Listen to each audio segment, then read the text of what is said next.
Tiga. Assalamualaikum warahmatullahi wabarakatuh. Kami dari kelompok 7 mata kuliah manajemen risiko dengan 4 orang anggota. Yang pertama itu ada Saya Nisa Rosiasna. Saya Namira. Saya Muhammad Idham Afandi. dan saya Selani Pana Putri. Jadi di sini kami kelompok 7 dapat peraturan Kepala ANRI nomor 23 tahun 2015 yaitu tentang perlindungan dan penyelamatan arsip dari bencana. Next.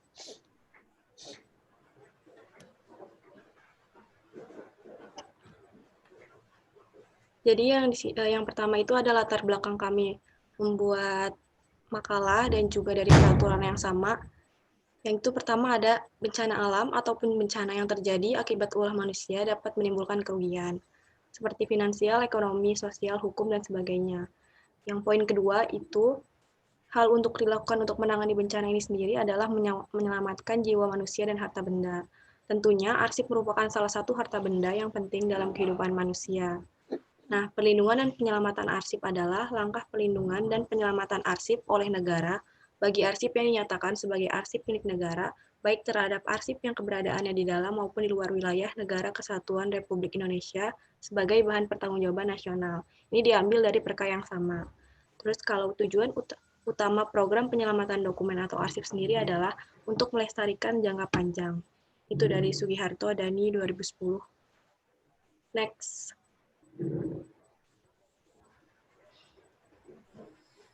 Selanjutnya ada manajemen risiko.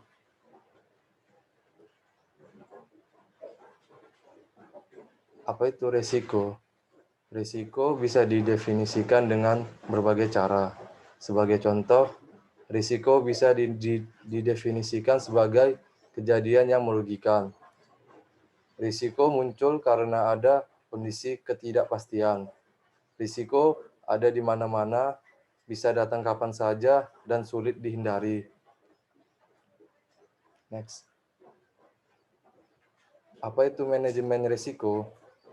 Manajemen risiko adalah seperangkat kebijakan, prosedur yang lengkap yang dipunyai organisasi untuk mengelola, memonitor, dan mengendalikan eksposur organisasi terhadap risiko atau SBC Warburg, The Practice of Risk Management, Irmani Book 2004. Next. Manajemen risiko bertujuan untuk mengelola risiko tersebut sehingga kita bisa memperoleh hasil yang paling optimal.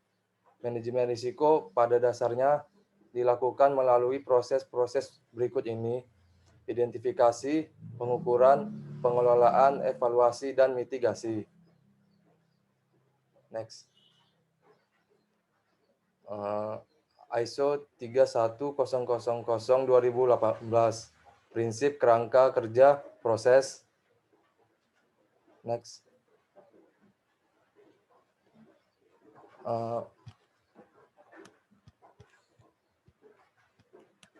Menurutnya, merupakan panduan atau standarisasi dalam penerapan risiko yang terdiri dari 3 bagian, yaitu prinsip kerangka kerja dan proses.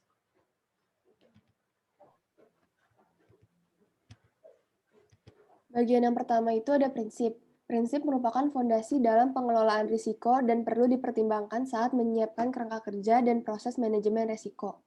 Prinsip pada manajemen risiko ada 8, yaitu terintegrasi, terstruktur dan komprehensif, disesuaikan, inklusif, dinamis, informasi terbaik, faktor manusia dan budaya, dan yang terakhir adalah perbaikan berkelanjutan. Next. Yang kedua ada kerangka kerja.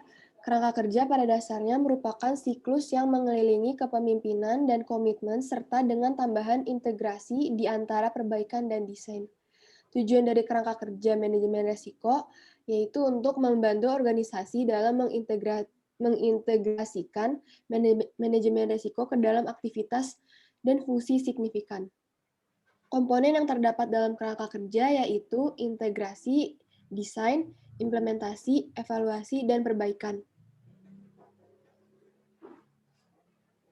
Yang ketiga ada proses. Proses melibatkan penerapan sistematis dari kebijakan, prosedur, dan praktik pada aktivitas komunikasi dan konsultasi, penetapan konteks, serta penilaian, perlakuan, pemantauan, peninjauan, pencatatan, dan pelaporan risiko. Selanjutnya ada Perka Andri nomor 23 tahun 2015. Pengertian dari perlindungan dan penyelamatan arsip adalah langkah pelindung dan penyelamatan arsip oleh negara bagi arsip yang dinyatakan sebagai arsip milik negara, baik terhadap arsip yang keberadaannya di dalam Indonesia, di dalam maupun di luar wilayah negara kesatuan Republik Indonesia, sebagai bahan pertanggungjawaban nasional dari kemungkinan kehilangan kerusakan arsip yang disebabkan oleh faktor alam, biologi, fisika, dan tindakan terorisme, spionase, sabotase, perang, dan perbuatan vandalisme lainnya. Selanjutnya, penerapan proses manajemen risiko.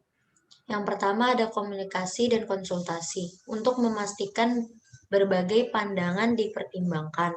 Yang kedua adalah penetapan konteks, kriteria bencana skala nasional dan yang tidak dinyatakan sebagai bencana nasional.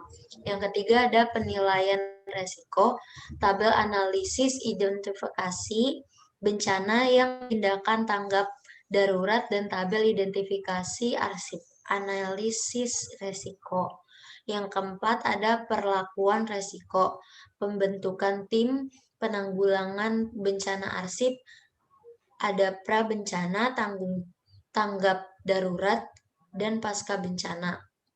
Yang terakhir ada pencatatan dan pelaporan arsip yang tercipta dalam pelaksanaan pelindung dan penyelamatan arsip, pembuatan laporan, kegiatan dan laporan, dan pendanaan.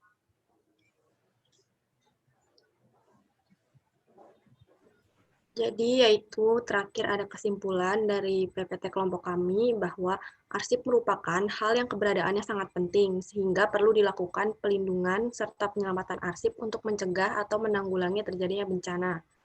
Terus yang poin kedua, untuk mempermudah seluruh pelindungan dan penyelamatan dapat dilakukan dengan manajemen risiko yang ditujukan untuk mengelola risiko yang akan terjadi sehingga kita dapat memperoleh hasil yang optimal.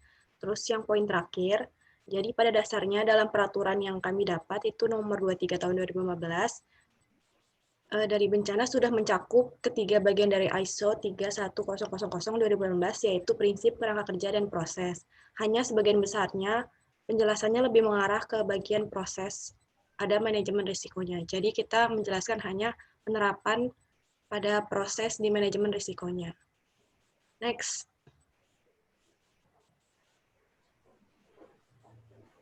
Ini ada beberapa daftar referensi yang kami pakai untuk pembuatan makalah lengkap kami.